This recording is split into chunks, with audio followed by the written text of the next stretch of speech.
ఎడారి భూమిలో వర్షాలు ఇది మనం చాలా రేర్గా మాట్లాడుకుంటాం.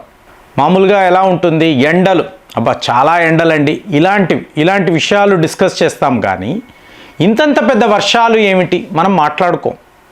ఇప్పుడు మీరు దుబాయ్ అన్నారు అనుకోండి, దుబాయ్లో పరిస్థితి ఏంటి? మిత్రులు దుబాయ్ అనండి, షార్జా, అబుదాబి, సో ఇక్కడ ఉండే మిత్రులు మీరు చెప్పాలి ఏంటండి ఇంత విచిత్రంగా ఎందుకు ఉంది అంటే గత 2-3 ఏళ్ల నుంచి ఈ విషయాల మీద మనం మాట్లాడుతున్నామండి.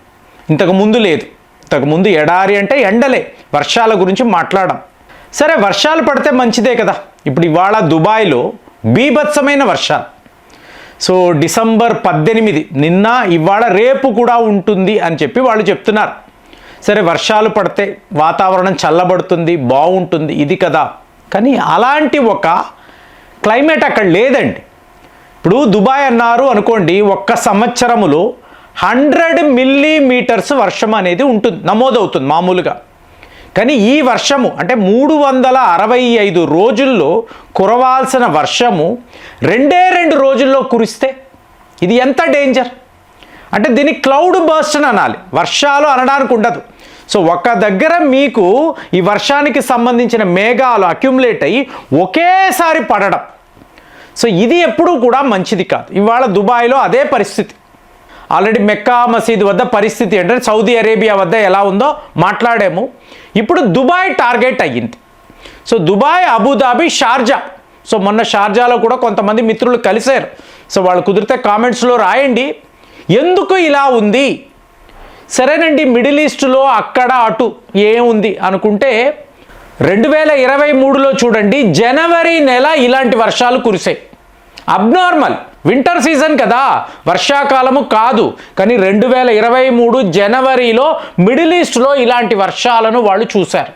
ఏంటిది? మీ రోడ్డు మీద నిలబడి వర్షంలో తడుస్తూ ప్రార్థనలు చేస్తున్నారు. ఏమిటి కష్టము? కార్లు కొట్టుకుపోతున్నాయి. ఏం చెయ్యాలి? ఎప్పుడు ఎవరు చూడలేదు, కొత్తగా ఉంది. తరువాత 2024 ఏప్రిల్ అంటే మనకు మంచి సమ్మర్ అండి. అలాంటి ఏప్రిల్లో బీభత్సమైన వర్షాలు. మక్కా మసీదులు అంటే గాల్పులు ఇవాళ చెప్తున్నారు 65 km/h వేగముతో మీకు గాల్పులు ఉంటాయి. ఎవరైనా ఊహిస్తారా? యునైటెడ్ అరబ్ ఎమిరేట్స్లో ఇలాంటి ఒక పరిస్థితి అంటే ఏంటి? అరిష్టము, కష్టకాలము, ఒక మహా విధ్వంసాన్ని భూమి చూడబోతుందా? ఇదే అందరూ మాట్లాడుతున్నారు. మరి ఇప్పుడు 2025 డిసెంబర్ నెల ఒక్క సంవత్సరానికి కురవాల్సిన వర్షము 2 రోజుల్లో మీకు ఎలా కొడుతుంది అంటే మీరు ఆ వీడియోస్ చూసారంటే షాక్ అవుతారు. బాబోయ్ ఏంటి ఇలాగా కార్లు అలా వరద నీటిలో అంటే ఆ ఫ్లాష్ ఫ్లడ్స్ అంటాం చూసారా, కొట్టుకుపోవడం. ఏంటి? ఎప్పుడు వర్షాలు చూడని వాళ్ళు ఏదో పడిందండి 2 రోజులు ఆగిపోయింది. ఇప్పుడు ఇది చెప్తున్నానంటే దీన్నే క్లైమేట్ వేరియబిలిటీ అంటారండి. అంటే ఒక్కసారిగా మీకు ప్రకృతిలో పెను మార్పులు, వెదర్ కండిషన్స్ మారిపోవడం. రేపు సహారా ఎడారిలో పెద్ద అడవులు, పూల తోటలు రాబోతున్నాయా? ఆర్కిటిక్ సర్కిల్ ఒక ఎడారిగా మారబోతుందంటే అవును, దీనినే మానవ జాతి చూడబోతుంది. అంటే రష్యా లాంటి విపరీతమైన చలి ఉండే దేశము కూడా ఎడారిలా మారిపోయి విపరీతమైన ఎండలు వీటిని చూడబోతున్నారని ఈరోజు మాట్లాడుతున్నారు. సో ఇది ఒక అబ్నార్మల్ క్లైమేటిక్ కండిషన్స్.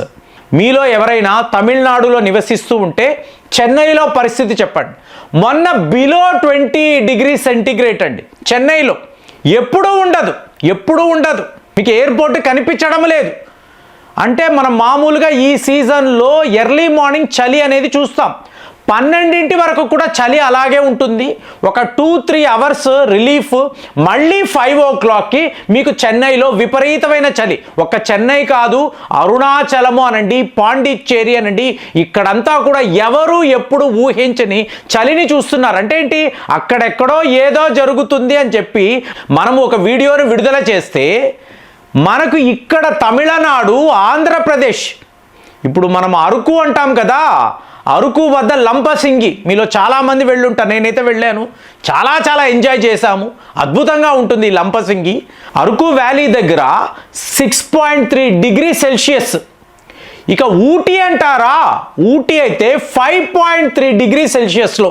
ఇప్పుడే మనము ఇంకా డిసెంబర్లోనే ఉన్నాం, జనవరి రావాలి, తరువాత ఫిబ్రవరి అంటే ట్రాన్సిషన్ పీరియడ్. సో జనవరిలో విపరీతమైన చలి అంటున్నాము, ఇప్పుడే అందరూ చూస్తున్నారు. అక్కడ ఒక మహిళ ఒక వీడియో పంపించారు ఊటీలో నుంచి, మీకు చూడండి ఇలా నా చేతిలో స్నోఫాల్ అంటే మంచు కురుస్తుంది ఊటీలో. మీకు కార్లు ఇళ్ల మీదంతా మంచు, ఎప్పుడు మనం చూడలేదండి. అలాంటిది ఇంత ఒక అబ్నార్మల్ వెదర్ కండిషన్స్ ఏమిటి, ఎక్కడో దుబాయ్లో అలా జరిగింది అని చెప్పి మనం అనుకుంటున్నాము, ఇంతంత పెద్ద వర్షాలు అనుకుంటున్నాము, మొత్తం ఫ్లాష్ ఫ్లడ్స్, వరదల్లో బళ్ళని కొట్టుకుపోతున్నాయి, ఇల్లులంతా మునిగిపోతున్నాయి, ఏమిటిది అంటున్నాము. ఇక్కడ తమిళనాడు అనండి, ఆంధ్రప్రదేశ్ అనండి, మీకు ఇలాంటి అబ్నార్మల్ కండిషన్స్ మనం ఇటు కూడా చూస్తున్నాం. విచిత్రం ఏంటో చెప్పమంటారా, పెద్ద పెద్ద తుఫాన్లు వస్తాయని చెప్పి మెట్రలాజికల్ డిపార్ట్మెంట్ వాళ్ళు అన్నారు, తుఫాన్లు రాలేదు. హెవీ రైన్స్ ఉంటాయని చెప్పి వాళ్ళు చెప్పారు, పెద్దగా వర్షాలు కూడా. అంటే గత 5 ఏళ్లుగా తమిళనాడు ఆంధ్రప్రదేశ్లో మీరు హెవీ రైన్స్ చూశారు, కానీ ఈసారి ఒక భారీ రిలీఫ్ అండి. పెద్ద వర్షాలు లేవు, కానీ విపరీతమైన చలిని మాత్రం అందరూ చూస్తున్నారు. ప్రతి వాళ్ళు కూడా మంచు కురవడాన్ని, లంబసింగిలో అయితే లిటరల్గా మీకు మంచు కురుస్తుంది. ఏమిటండి విచిత్రము అంటే, మీకు ప్రతిదీ కూడా అంటే సంవత్సరము మనము లానీనా అంటాము, అల్నీనో అంటాము. ఇదేదో పసిఫిక్ ఓషన్లో మీకు అటు నుంచి ఇటు గాల్పులు, ఇటు నుంచి అటు గాల్పులు, ఇవన్నీ మాట్లాడుతున్నాం. 65 km/h వేగంతో మీకు దుబాయ్ వద్ద యుఏఈలో ఇలాంటి గాల్పులు చూడబోతున్నారు.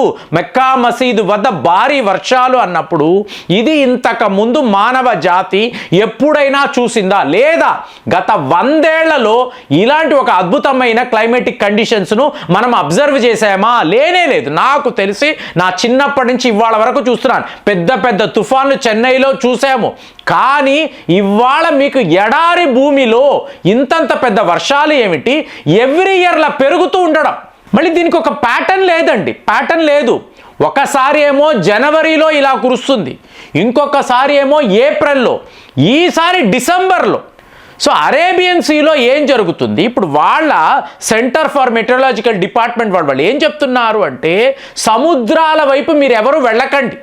అంటే మీకు ఒక మెడిటరేనియన్ సీ అనండి, లేదా మీకు ఇటువైపు ఉండే రెడ్ సీ, ఎన్నో ఉంటాయి కదా, మీరు అటువైపు వెళ్ళకండి. సెయిలింగ్ చెయ్యాలి అనుకుంటే ఆలోచనే మానేయండి, సముద్రానికి దూరముగా ఉండండి.